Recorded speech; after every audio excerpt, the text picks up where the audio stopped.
Lovers Quarrel. It's a long, sustained quarrel. What's going on, world? Hey, everybody. It's your guy, TJ, Mr. New Cool. And it's your girl, Dani, your unusually unfiltered Uriel. What is a Uriel? It is a type of goat ram looking creature. Are you sure? I am. Okay. I Googled it. I can show you a picture. I believe you. I'm just saying your face didn't exude That's a Uriel. confidence. And it's like a goat ram looking creature, right? Put your phone on vibrate. Thanks. Yeah, I know. I'm pulling a page out of your book with that one. Stop it. Because first of all, we can run the tape from last week and how your phone went off. Like you were actually watching videos. And all right. the sound of videos went off, I think, at least twice. It may have, but So, okay. So that happened one time in it's actually happened right. several times in the more recent episodes. Who most of the time don't put their phone on vibrate? In life, me, but on the show, I'm prepared. You got it. Thank Listen, you. welcome to another episode of Lovers Quarrel. I'm your guy, TJ. And I am your girl, Dani. If this is your first time listening to us, welcome. If it's your second time, welcome back. And if this is your third or more time, as I like to call you, you're a lover. And I like to say that you are family. And we are happy to have you. And don't forget to like, follow, share, tag, subscribe. There you go. Do all the social media things. You know that you can follow us on Instagram at Lovers Quarrel Show, and you can follow us on Twitter at Lovers Quarrel 7. What? And if you have any feedback, questions, comments, headaches, or heartaches to share with TJ and I, email us at loversquarrelshow@gmail.com. Yeah, please email us. The emails have been kind of dry lately. Yeah, but our DM's been kind of popping. It has been. I'm just saying. It's balanced. It's just been a while since we had anything. But, this is another episode, and we're glad you're here. yes. And I'm glad to be here. So we've been getting a lot of feedback on E for Effort. Yes. So we even did a recap on IG Live. And I thought that went pretty well. Shout out to the Oglesbys. Yes. Shout out to Davin and Reese. Exactly. Reese getting TJ all the way together. Well, she got you together too. Don't do that. A little bit, yeah. I mean, she's a strong personality, but I love it. I do too. I love brute honesty because it is what it is. Yeah. Even though the live was getting me kind of tight, you know what I mean? I appreciate your honesty about that too. Well, I'm always honest. I appreciate your honesty about that too. I'm not always honest? Is that what you're saying? You are always honest, but sometimes I think that sometimes you're not as honest with yourself, if that makes sense. Do tell. Because I think in the moment, when we were on the IG Live, you were a little bit got frustrated and flustered for a variety of reasons. But in the moment, you were like, I'm good. This is how I am. But then you were saying here that you were like, I was a little frustrated, or I was a little tight. I was good for the most part. More than anything, I was just frustrated because, again, we gave a snippet of our life and people just attacked on the words I said. They didn't ask more questions. They didn't say, hey, what was the context that you said it in or anything? You know what I mean? It was just more like, because I said this one thing, people were attacked. Well, I think. And then for me, the issue was the things that they were kind of talking about, I've shown and I've changed and improved on whatever things they were saying. And you did not agree. Defend you. You was just I felt like in the moment it was finally someone is getting at TJ, so let me just allow it to happen because he's always coming at me. So okay, that's how I felt. So with that said, this episode we're gonna move it a little bit differently. So TJ and I had we had a lot of feedback on our last two episodes, but we're gonna kind of specifically focus on last week's episode, E for Effort. If you have not listened to it, while it is tense, it is good. So go ahead and check it out on wherever you listen to podcasts. And instead of just jumping right into our initial segments, we wanted to kind of talk you guys through what happened post E for Effort and post IG Live, right? Because like TJ said, you guys, we invited you all into an hour and change of, an hour to 2 hours of our marriage and of some discord we were having, but it's not always indicative of the entire picture. But it doesn't mean that there wasn't truth told. It wasn't that we weren't being honest, but no one ever can catch a full picture from just, a few hours of time, right? So after we recorded our episode last week, TJ and I were so the next day, right? Some of the conversation was centered around my style choices, right? And it was based off as an example of TJ was trying to give me about me not putting in effort, because the conversation started about the podcast and then ended with it being about like with my clothing being an example. So we talked about both, but we landed on that. And so the next day, you know, I got dressed and I put in what I felt like TJ would deem sufficient effort. But I was definitely still in my feelings because I was hurt and I was angry and frustrated and sometimes feeling like defeated. And TJ and I had another round of, you know, and I wouldn't even call it arguing, because I feel like arguing is like one person yells and the other person yells back and there's, you know, or yeah, like that's an argument, right? But it's a little bit more like one of us kind of like does like a dump, and then the other person takes the time and does like a dump of like feelings, thoughts, opinions, and frustrations, right? So an argument, well, argue dictionary term is that exchange or express diverging or opposite views, typically in a heated or angry way. Okay, so we were arguing. Okay, so maybe we were arguing, you know, it was really, really frustrating. It's actually part of my elevator, but we can still talk about it now. Elevator yet? I know. I'm gonna still talk about it now. And TJ kind of like expressed his frustrations with me and the situation, and you know, and so even some of my passive aggressive behavior, and I expressed my frustration with, you know, myself, I guess, and then also, I mean, did I express like frustration about you to you? What did so we argued a little bit more, and you know, I listened to what he said, but you know, I also was still a bit defensive, and you know, I expressed my frustration with like just even letting it get to me, right? Because you know, we've gotten a lot of positive feedback and kudos on these last 2 episodes, but I've said it to a couple of friends, and I don't know if I said it publicly for the last week, but like, I did not like them. I like them because I like them in hindsight because I feel like it was cathartic and I feel like it helped others and it ultimately also helped us. But I don't like that loss of control I feel when it comes to my emotions, because I was choked up, you know, and I was trying to keep it together and not cry. And I have a very contentious relationship with my emotions and my emotional state. And, you know, I don't want it to, it's very rarely because I'm just sad or I feel guilty.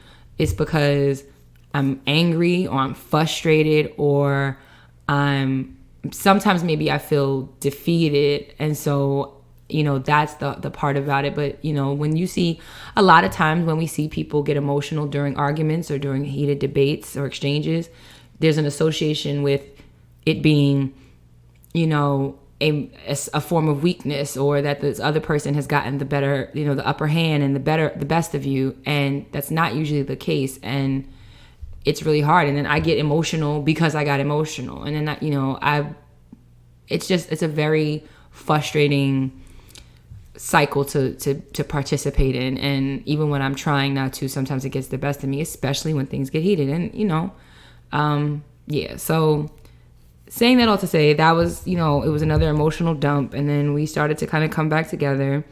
And because we had gotten so much positive feedback, we took it a step further. And because I was trying to prove that I can put in effort and that I am not this lackey or anything like that. A lackey? Like, okay, I'm not lazy or whatever. Like, yeah, a lackey wouldn't be lazy. But like, I'm just not I'm not this weak link in our podcast journey or whatever. I, you know, set up, I set up for us to go live on Instagram and, you know, trying to do some engagement and things like that. And still going to continue to try and do so. And even found, you know, subscribe to a site so we could do like the little audio clips and things like that. So that way we can present you our podcast in more than one way. So we went on Instagram Live, and for those of you who joined us, thank you.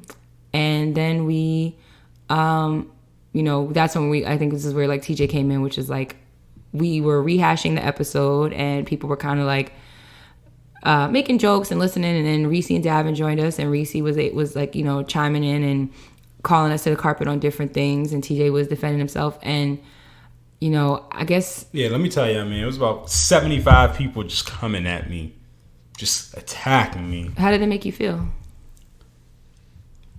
I didn't mind people having their own opinions. I just felt like some of the opinions that they were making was, again, based off of a snippet of our life, so it wasn't the true representation of what the issue was. Like me asking you to dress up to go to the movies, when the movies was kind of all we could do. You know what I mean? So, yeah, I wanted you to dress up because even though we weren't old enough to go to the club or whatever, that was our date night. You know what I mean? So if it's date night, you dress up because it's date night, no matter where it's at. But you were being bougie back then, so I wasn't being bougie. If someone says that they can't dress up because we're going to the movies, to me, that's bougie.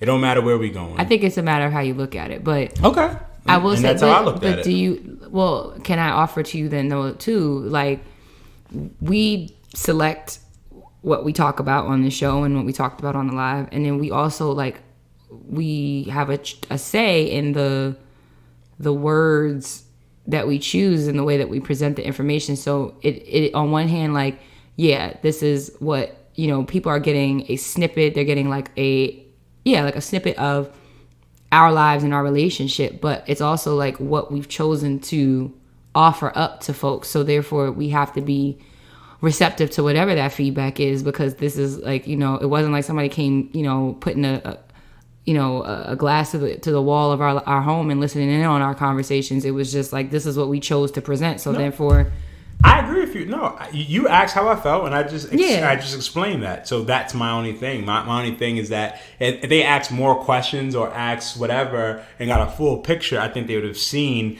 that this was. I use that as an example, but that's not how I feel today, because one of the questions was like, pick an outfit for Dani or whatever, and it's just like, I don't even care about that no more, because as Dani hates that I say it, but it's just like, I don't have a preference no more. Like, I kind of made it like, okay, having a preference isn't going to change. Like, me having a preference, if she doesn't agree to it, she's not going to do it. So again, it's either I break up with her because she won't dress up and find somebody else, or I stay with the person that I love who gives me everything I need, and dressing is just not one of them. You gotta pick and choose your battles, is the way that I... And that, to me, I receive that way better than just saying like you've like abandoned or lowered your expectations. So, but it is... I think it's so... You know what? Words mean things. They absolutely do. Especially with you. You're very smart. So if I say something, even though my intention isn't to hurt your feelings, I can see how it can be more meaningful to you, because again, words mean like the world to you. They do, and I think that, like, one thing, and I want to say this, like, I speak TJ, I'm fluent in it, but when I am the subject of or the topic of your frustration or your discontent, like, it gets really hard not to take what you say either very literally or very personally, and subsequently very personally. And plus, it's like, it's coming from you, my husband, right? And I care very much about what you think and you say, especially when it comes to me. And I probably too much seek validation from you, and somewhat because you're my husband, of course, but then also too because TJ is kind of notorious for not, in some areas, being a little bit like difficult to please, and so, or like being very like unimpressed, I should say. So yeah, so we had it out, and then we had the live, and then after the live ended, which was overall went really well, but then there was a little bit of tension and static after that, because TJ felt like I didn't necessarily defend him, and he felt like he was kind of being like, I guess, did you feel like attacked? I didn't necessarily feel attacked. I felt attacked based off of my views, in the sense that, again, we didn't get the full story. Again, all they heard was me saying that you need to dress up. when we go to the movies. And that's all they harped on. Not the fact that I'm saying in life, in our relationship, but more importantly in life, you need to just put in effort. Like, yes, we may be going to the movies, but put in the effort. It doesn't matter. Like, it shouldn't matter where we're going, because the idea is that your husband wants you to dress up, or your boyfriend at the time, or fiance, because again, we've been together that long, is asking you to be sexy for them. It doesn't matter where it is. You do it because that's what your partner's asking for. That's how I looked at it. So it was frustrating, but I mean, I also had to understand that aspect and not take it super personal. So. Okay, so, we had a little, like I said, static after that. And, we talked, we had to talk through it. And like, really what it had to come down to, I think, was like, we had to revisit things and rehash them, and then to really kind of get past it is to be a little bit more vulnerable and transparent with each other. Like, TJ, I felt, eventually like affirmed me in certain ways so that I didn't feel so defeated. And then I had to, make a commitment to not trying to take things so personal, even though it was personal, maybe giving more credit to his intention versus his delivery or word choice. But we both, I think, and you could tell me if you agree or disagree, but I feel like we both came away with it knowing that like we both have things that we have to work on. What do you think? I agree. I think we definitely came away with it on things that we need to work on, but I also feel like it kind of opened like a new level, if that makes sense. Mm-hmm. Like the arguments and the rawness of what we discussed, and then having people critique it, allowed for us to kind of come back together and talk through it in a way that we would able to move on from it. Mm-hmm. I think if this would have happened like 2 years ago, maybe even a year ago, we'd have probably still been beefing right now. We probably wouldn't have recorded. We probably would have never, like, everything that happened, we'd have probably never done, because it would have been too raw or too. It would have been too volatile. Yeah, that's a good way to describe it. So I think for us, we're older, we're maturer.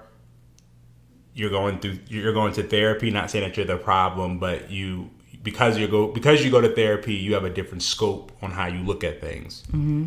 So I think that also helps, and I also think that because we've been in such a good space and good vibe, and we've learned how to like really talk out our issues, no matter how difficult it is, I feel like it allowed us to become closer.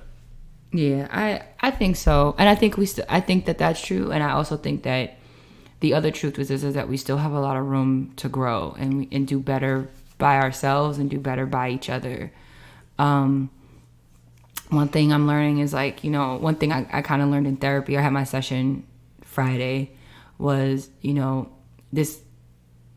Like it really I literally, like, after we got off the Instagram live, I was Googling articles about how to best how to best respond to criticism, like how to respond to criticism without being so overly emotional. Because what I'm realizing about myself is that I don't always take criticism well, but it also, but more so it depends on who is delivering the criticism and how it's being delivered, right?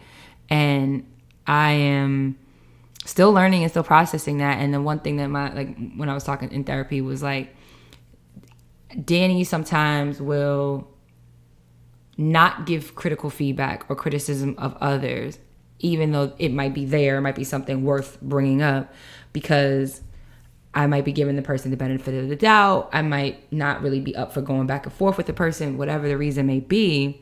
But then in turn, in my mind, I expect the same in return. That's what it is. And then when I don't get it, I get like deeply offended. And I'm like, kind of like, how the fuck are you telling me about myself when I just let all this shit about you go?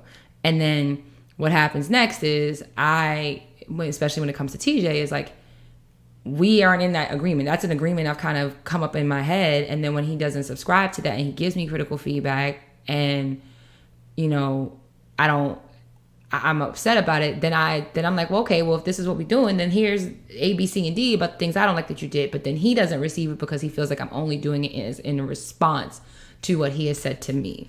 And I can't do that anymore because it's not helping. It could be frustrating. And then also, you know, to TJ's point, I think there's a thing of like the understanding or frustration around like his delivery, his tone, right? Because TJ may have the best of intentions when he's saying what he has to say and giving criticism, like what he in his mind feels like it's just a true and fair critique, which is just to inform somebody and to help make them better. But his delivery sucks. But his delivery, his tone can be really out of pocket. I'm learning that my delivery sucks.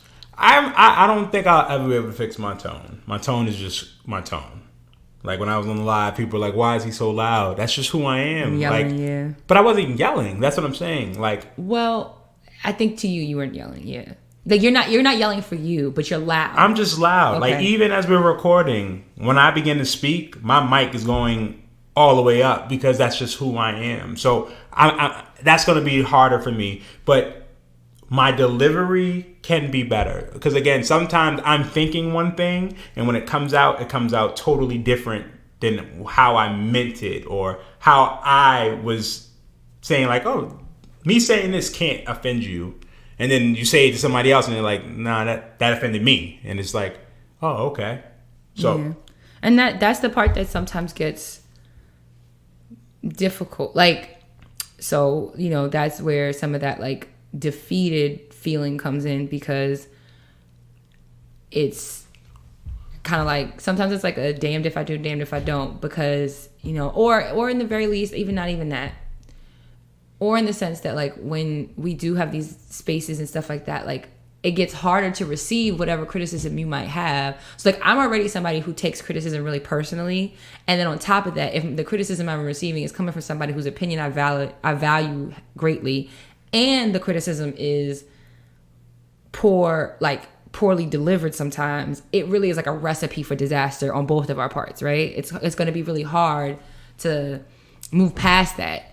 And I think that that's an area where, like, that's why I said, like, you know, you and I both have areas that we have to grow in. Me in receiving the criticism and being able to kind of process it, give myself the time to process it and then respond to it. Also, me not necessarily sitting on critiques or criticisms that I have of others just because I want to be nice or I want to keep the peace, because that's sometimes what it is. Sometimes I have to do it. But I mean, I definitely think that's the biggest thing.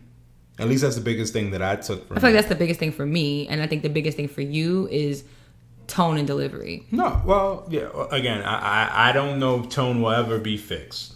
That's just, I come from a long line of Byersons, and we just get loud. That's just who we are.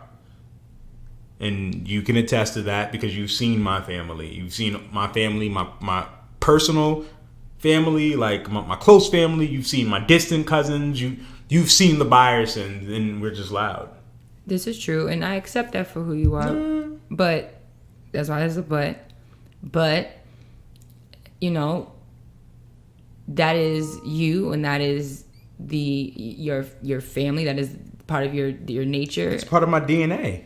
However, we have to, even the things that are part of our DNA that we really work hard, we still have to try and be mindful of and try to, like, work with. Like, you know, it would be a thing of, like, I wouldn't expect you on the flip of a switch to be some type of, like, wallflower, quiet, like, meek sounding person. No, but as your partner, as your spouse, do I expect you to... I want a new partner then. ...be serious and try to be mindful of it? Yes, because even though I accept that for who you are, it doesn't mean at the same time it doesn't affect me. Does that kind of make sense? Yes, dear. I wanted to say sure, but then I know that you don't like sure, so see? Well, nobody likes sure when it comes from you. I love sure. It's my favorite word. in the English dictionary? So yeah, I think that is. So more importantly, how are we able to get through it? Partly we had to fight it out, and the other part was that we had to kind of let down our guards and be somewhat vulnerable. And and sometimes. So how were you vulnerable? I feel like when I was kind of having my emotional meltdown at the front, when you were sitting on the steps and I was standing there, that was me being vulnerable, because my instinct was to just kind of like cry and swallow those emotions, but instead I cried and let it all out. And it wasn't ugly, it wasn't pretty, it wasn't organized, it was messy, but it also did feel a little bit good to say all the things. How do you think we got around it? I mean, I do think we had... Or you got around it, I should say. We had a moment of being vulnerable. I definitely think that, I mean, again, you've always been emotional. You're a Cancer, so that's just who you are. That's your DNA. That's like all Cancer's DNA. Mm-hmm. But I've always embraced it. Like, if you're gonna cry. Like, to me, that doesn't mean that you're weak. That's just who you are. You know what I mean? Whereas for you crying, you showing emotions to you means weakness. And it's like, nah, someone can cry and still two-piece you. Like, they could cry. Like, someone could be crying and they could still blow your brains out. Yeah. Doesn't mean that they're weak. It just means that that's how they deal with their emotions. Yeah, but I think for me, it's a matter of... For me, it's a matter of trying to not let my emotions overrun my ability to communicate. That is frustrating. I'm a communicator. I do well with words. I speak well in the sense that I'm really good at articulating myself any other time. And then when it's the time that matters the most, which is when I'm in conflict or I'm in, distress about something, now I've spoken this on the show before, but like now I'm fumbling all over my words. Now my tears. And the thing about it is that it may you say it's okay and that's fine and I believe you, but at the same time my emotions become kind of like a distraction. And more recently, of late, I've been more concerned about how my emotional instability when we're having disagreements, how that impacts you, because I'm thinking about how exhausting it must be to always like talk to somebody and they like cry or they get emotional or whatever you want to call it. And you get emotional too, but it just looks different. The fact that you're thinking about my thoughts, like, you got to worry about Dani thoughts. You shouldn't be thinking about your crying and how does that crying toll onto me? Like, you know what I mean? Like, you see, like, that's an issue within itself to me. Like, don't worry about me. But it's a lot easier said than done. And maybe you don't worry about me when you're like dumping on me, like you're fussing at me or whatever. Maybe you're not worried about my feelings in the moment. But it's of course well, anytime someone is arguing or whatever, you're not thinking about anything. You're just going with the flow. That might be. I think that's what you do. I don't think that's what a lot of people do. But I think a lot of people also don't. Okay. I think about. I think about what's worth saying, what's not worth saying, what's going to. Sometimes I think about what's going to end this, what's going to be a resolution. That may be my issue. What's going to. I'm saying whatever comes to mind. A lot of times, and that's not always the best. As I've gotten older, I've been more like, okay, how can I say this differently, or when to pick and choose my battles. When I was younger, I'm letting that chopper fly. But now there is a difference. But what I'm trying to say is that if me and you are beefing, I'm not saying, damn, I'm saying this stuff to Dani. Maybe I shouldn't say this stuff to Dani because it may be an emotional toll on her, even though everything that I'm feeling is based off of the things that she's doing. Like, I don't know. My mind don't think that way. I think mine.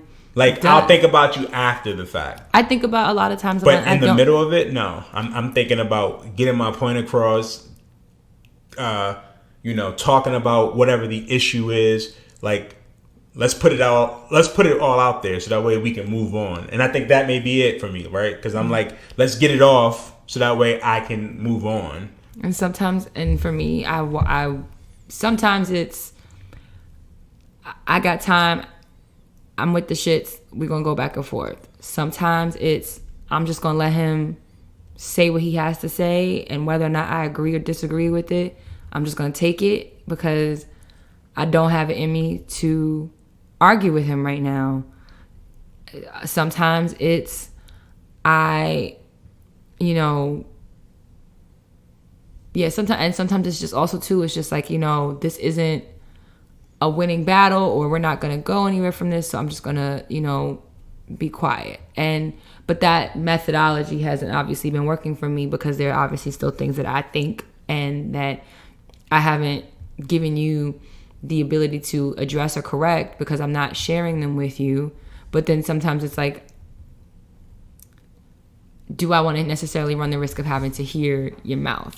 But that's a risk I have to be willing to take. You might hear my mouth, but it's better that we have to have that argument. You hear my mouth, and you got whatever off your chest, as opposed to you just suppressing it, holding it, and just allowing that shit to build up. Yeah, but then can I also ask you, like, and I'm not saying that you don't, because you have, in your defense, you have grown in leaps and bounds with like being able to receive feedback without immediately like biting somebody's head off, but it still exists within you. And so what I would still ask for is for you to continue to like work on that, because it, you aren't necessarily the easiest person to have a difficult conversation with or an argument with, period.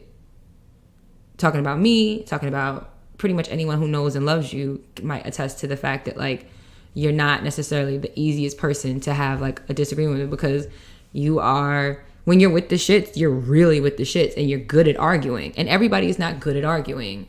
I am somebody who's not good at arguing. You're actually really good at arguing now. How you may not like to argue. I don't. But like you're good with your words. So you're if my emotions aren't too much into it. I mean, even if your emotions are, you're still good with words. Like you could be crying and you're angry, but you're still able to articulate a sentence. But you know what though? But it's still not it's not in the best way I could. I'm telling you, and okay. It's just like, and I mean, y'all, it was so bad. I just really wish that I was to a point where I just was like, I just wish I didn't have feelings, and I don't sometimes. I still kind of don't, but don't want them. But when you said you. Like, I don't want to necessarily be as sensitive and as emotional as I am as a person. But you got to figure out what your battle with that is. If that makes sense. I do. I'm trying to. That's what we're working on in therapy. We're trying to figure out like, why am I so caught up in that or whatever. But then also too, like how like. Yes, much of this might be my journey and it's a part of my process, but it's also too like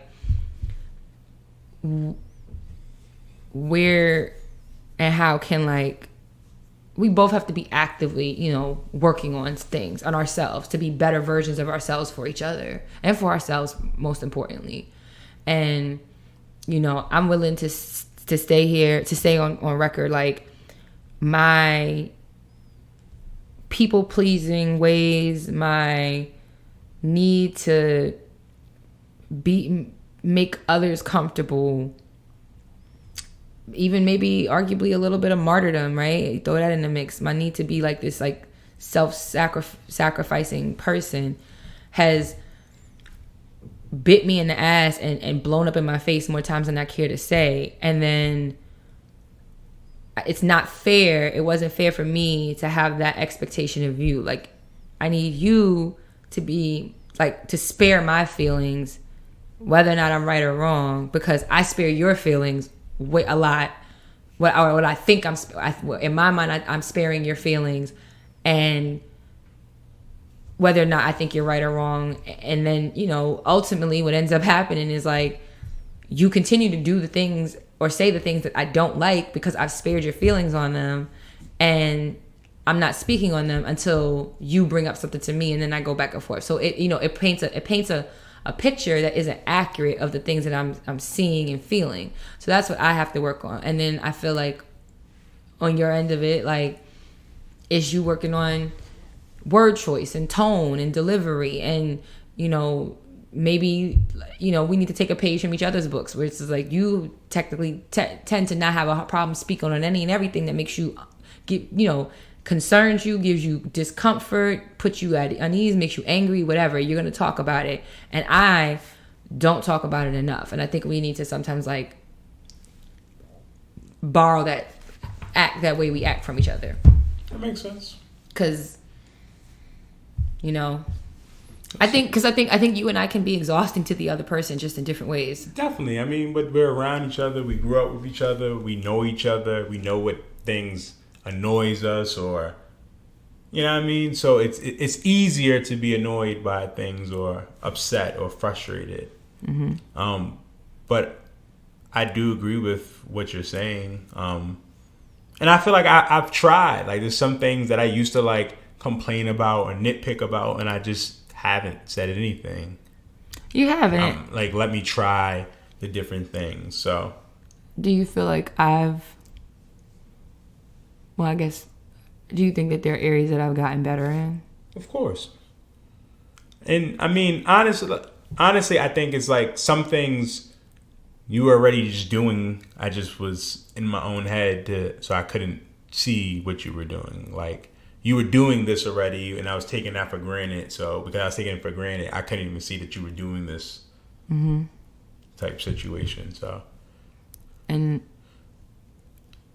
so maybe we can. This just kind of popped into my head, right? It's a question that maybe we can ask of each other and answer. What is one or two things that you need from me in order for us to not revisit the E for effort stuff? Like, I mean, whatever. It doesn't have to be just about effort. It just has to be about just like a point of contention with me.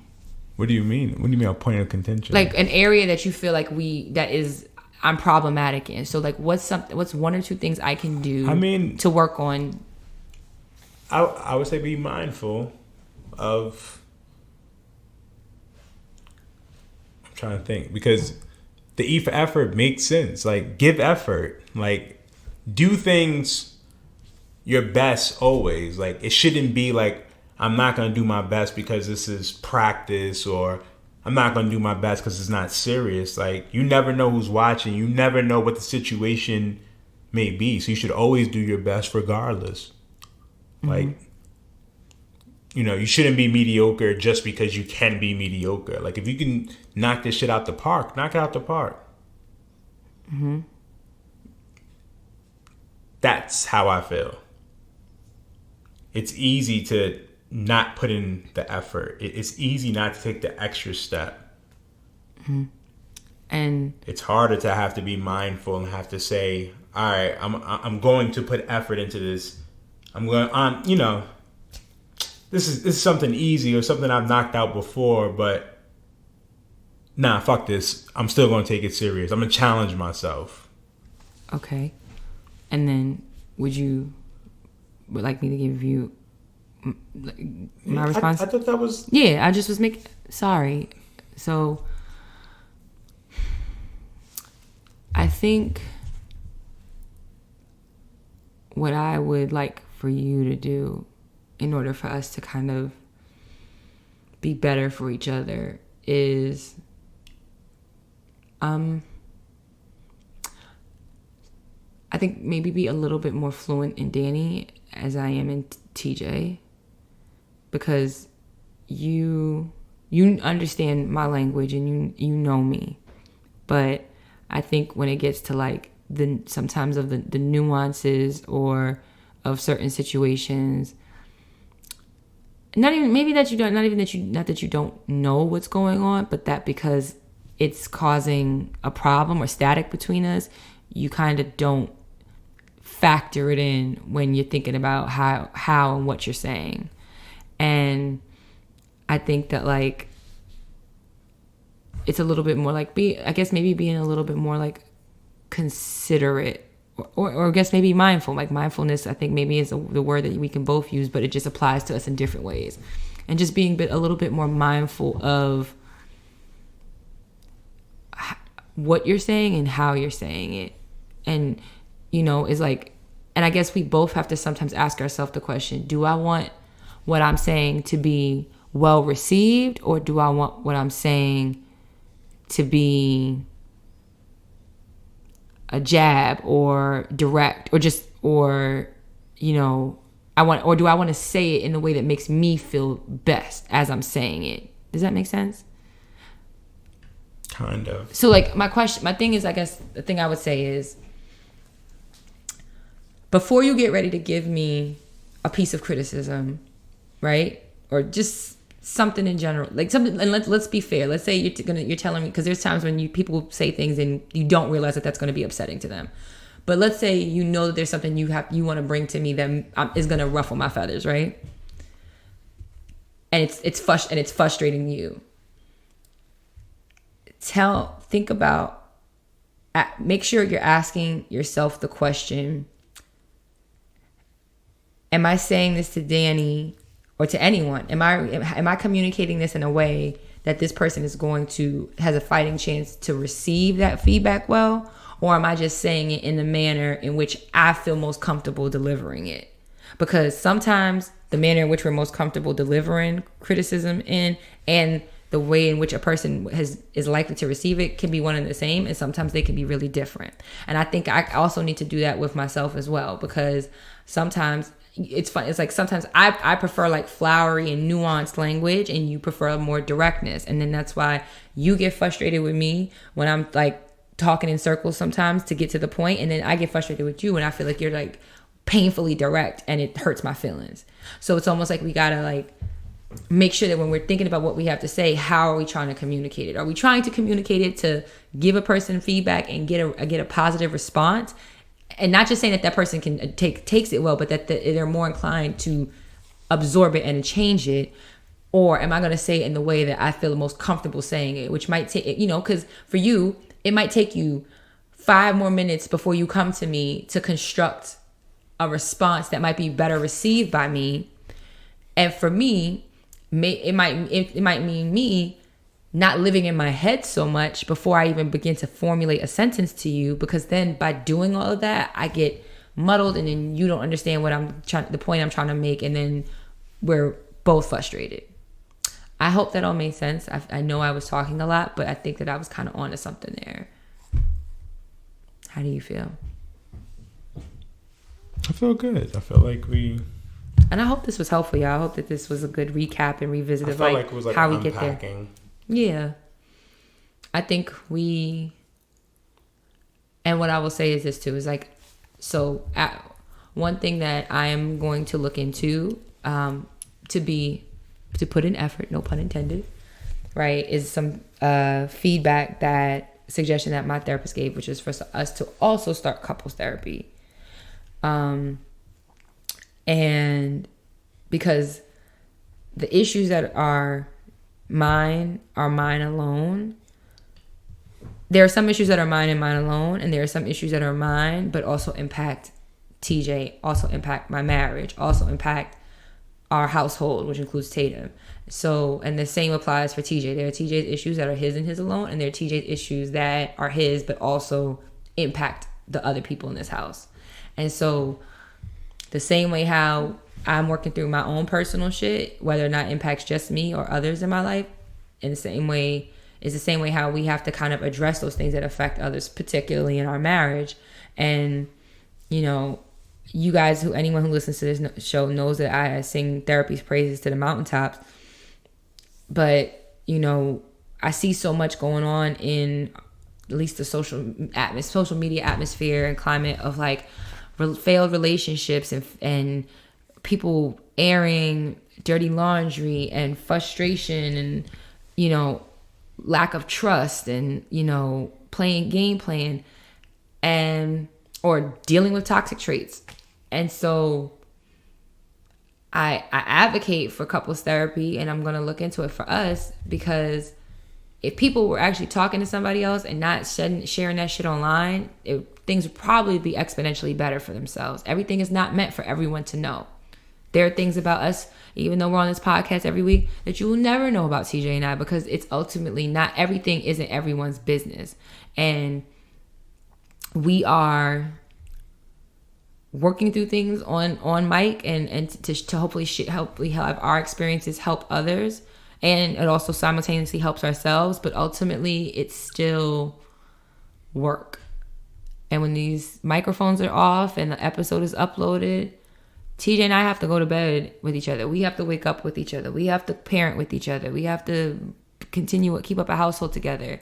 And that requires assistance sometimes from other people outside of just he and I.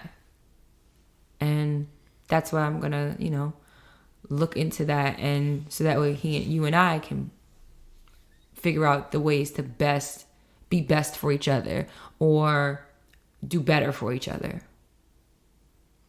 I'm here for it. So I did a lot of talking, and I know that's what I do, but you did as well. You did a good amount for you. That's shady right no, there. No, I'm not trying to be shady. I was actually trying to clean it up because I realized it was unintentionally shady, and then I was trying to be like nicer about it. I guess. But that was blame my head and not my heart. There was no like shade behind it. You got it, bro. I don't want no issues. So with that, we are going to now, I hope that helped everyone, and we were recapping our E for effort, our process. We are going to now actually start our episode continue our episode with our regularly scheduled segments of elevator talk, relationship tips, Black history facts, and when TJ tries to play me and my spelling skills. So, with our elevator, are you going down or up, my good sir? I'm going up. Okay, so I'll go first because I'm going down then up, but it's like a little up. Go ahead. Going down. So I touched on it in our previous, what we were just talking about, and you know what? In my efforts to be a better version of Dani and having these more like daily, authentic communications with folks, it's been transformative even in this short amount of time, but it's also been exhausting, which I think has made me a little bit like high strung, whatever you want to call it. And now I'm like, you know, trying to keep my emotions together. I feel like I've been, you know, a bit more emotional like these last few months. And I mean, there is a lot going on in the world, and there's still a lot of things I'm processing and coping with. And I'm still trying to stay afloat and be a wife, a mother, a sister, a daughter, all the things. And it gets hard sometimes trying to wrangle in these emotions. It gets exhausting. And that's the thing. I exhaust myself with my emotional states, with when I'm hearing something that shouldn't be that much, and I feel the tears welling up in my eyes, and I get more angry with myself. And so I find it frustrating and a little embarrassing depending on the audience that I'm in front of, and a little concerning. But you shouldn't feel embarrassed. I shouldn't, but I do. I get you. I'm just saying. I think if you hear the positive reinforcements, if when you have your low moment, someone's there to try to pull you up, I feel like it can make it not feel like it's embarrassing. Yeah. I wish I can cry.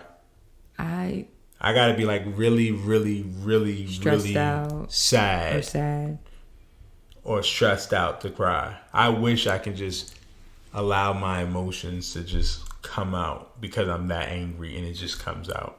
I hate that, I sometimes can be emotionless. Mm-hmm. I mean, you're not emotionless. You're just, I'm saying, you think like, you're like more of those like that, softer, or like not softer emotions, but those like more maybe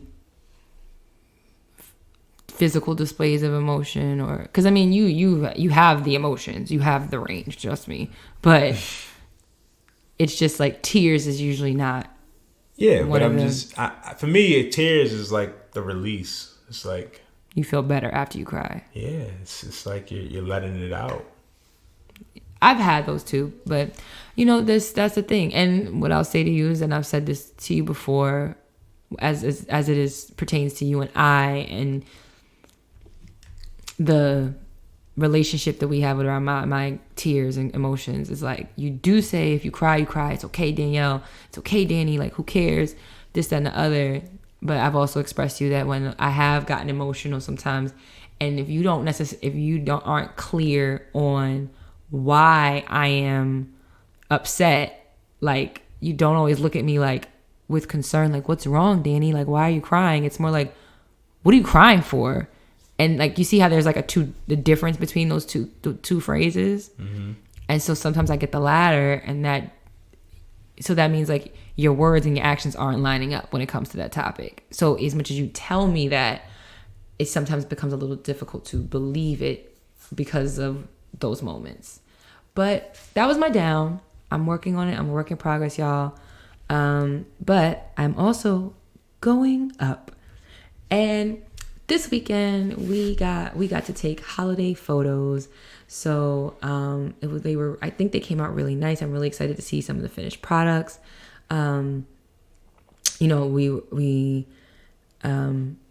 TJ's son, his Neo, is a photographer who lives nearby, who we've seen, and we shout out to Chewy.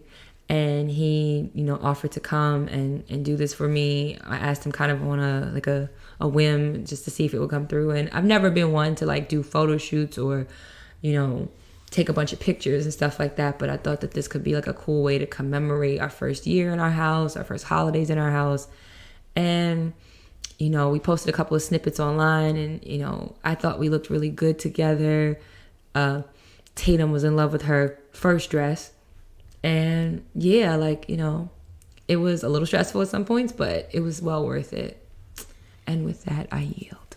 So that was my up. So thanks for stealing. I'm sorry. I thought doing the photos was dope. It's like dope that we're creating our own tradition. Mm-hmm. I said it, I think I said it last year. I think I said last year, like, Christmas is back because of Tatum. Mm-hmm. So, like, this stuff is, like, dope. And then, Dani added Elf on the Shelf this year. So now that's a new tradition. And now I'm like, we could take photos every year. That can be a new tradition. We got our tree. Oh, my God. We got this massive tree. Y'all, oh, my God. So... we might have to talk about that on Instagram Live. We have a fake Clubhouse. tree, and that was gonna be in like the hallway, and then we are gonna get a real tree for the living room. But Dani switched that around. So because we was putting a real tree in the hallway, I was like, all right, we can go massive, like, y'all. So I'm like, get a 12-footer, like, the fuck, y'all. So Dani finds one that was 11. It was like 12, 13 feet. It was like 12 feet. At least 12 feet. I thought that one was 11. No, it was like 13. No, the other one was 15. Okay. And that one was like 12, 13. Got you. All right. So I'm like, get that. And then I go grab it. So then they deliver it. Then he's like, oh, it's here. I go out there, and it's just the most massive tree. The shit was humongous. So we get in the house. My brother-in-law said it belonged in Yellowstone. Get in the house. Me and Dani try to lift it. I'm like, yo, we can't do this. So my brother-in-law come in. We do it. We put it up. And it's like the most massive tree in the house. It looks stupid. It looked like that movie, like Honey, I Shrunk the Kids. It's like... Oh, my God. It was like running out of space. Yeah. It was like fucking Jumanji. Like that shit grew out the floor. Like it was Huge, y'all. Huge. It took 4 of us to get this tree upright. But, so we wound up sending that back. Yeah, thank God the fire department picks it up. And I really did appreciate the customer service of that one gentleman, because the old man that was in charge, fuck him, because he was rude as fuck. And yes, I get it. It's December and everybody's buying up trees. And I know the locust fucked with the crop or whatever you want to call it. So they had a shortage and stuff. And he was going to sell that tree to someone else and told him it was sold. But now he got the tree fucking back to sell it again. And for anyone out here who is into the holidays right now, and as far as decorating is concerned, there's a fucking Christmas shortage everywhere, because niggas is home and everybody's well, fuck it, if I'm home, I'm gonna go hard in the paint with my decor because I have time, because I'm working from home, or I'm home doing nothing or whatever. And I mean, literally, y'all, I went decorate to stores for decorations the Sunday after Thanksgiving, and everything was fucking gone. And ordering stuff online, my sister ordered ornaments from Michael's, and she gets a cancellation order because it's everything's out of stock. So I understand. So the Christmas trees, same thing, people buying them up. So I know it was slim pickings, and I'm trying to come back and I'm hey, this is the situation. And he's I don't know what to tell you, I can't promise. Sir, first of all, you work for the fire department, but yet you look like you smoke 10 packs a day. Why? Make it make sense. And you don't have to be rude. But the young guy was I know, I'm sorry. Give me your cell phone number. I can probably try and pick it up. I'll try to help you out, this and the other. So he literally came after his exam and came with a friend, and I guess they took the tree, and he brought we swapped trees. So we got a smaller, fatter tree, but it's still really cute. And, he took that massive Rockefeller Center in the face ass tree away for us. So thank you, Alex, for that, because it was a bit stressful, and I'm very glad that is over. No, it was a lot stressful because we had a disagreement about that. We did, but it was it was a minor one. But we were able to get through it. So listen, but that made my just the memories that we're building. So true that. After you try to hijack it. I'm gonna keep it short after this, I promise. Well, now it is time for our relationship tip of the week. My good sir, what is your relationship tip of the week? You can go first. Oh my goodness, niggas is tired of hearing my voice. So here's a catchphrase I kind of developed from another nugget I got from therapy, right? And what I came up with is, straight lines move things forward, not circles. Would you like me to explain? Yes. So, in our relationships, kinships, friendships, relationships, it's basically talking about cycles, right? If you're going to progress, if you're going to move forward in whatever relationship you're in, but there are some clear negative cycles or unhelpful cycles that you and that person participate in, and you don't address them through talking about it, airing out your grievances, going to therapy, whatever. If you do that, you're just destined and doomed to repeat the cycle. But a straight line, if you move in a straight line, you're moving towards something. You're making progress. Hopefully it's in the right direction, but you're absolutely never going to end up back where you started. So that's my relationship tip of the week. You want to go forward, you want to make progress, you got to go in a straight line, or at least you got to go forward, okay? Because relationships damn sure ain't straight and narrows. And if you go in circles, you end up back where you started, just to repeat it again. And that is my relationship tip of the week. Bars. I like that. Thank you. I should get it on a t-shirt. All that? Straight lines, move things forward, not circles. I thought you were going to put your whole explanation. I could put it in the back in very small font. and it with bars. Anyway, this tip is based off of you. So that means I win by your logic.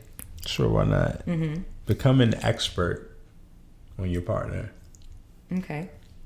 Because you were saying that, us being able to switch roles and being able to kind of think like, before I say this, how may my partner react, and kind of using that as a way to making sure that you're saying the right words and stuff like that. So I'm going to try to learn and become an expert of Dani.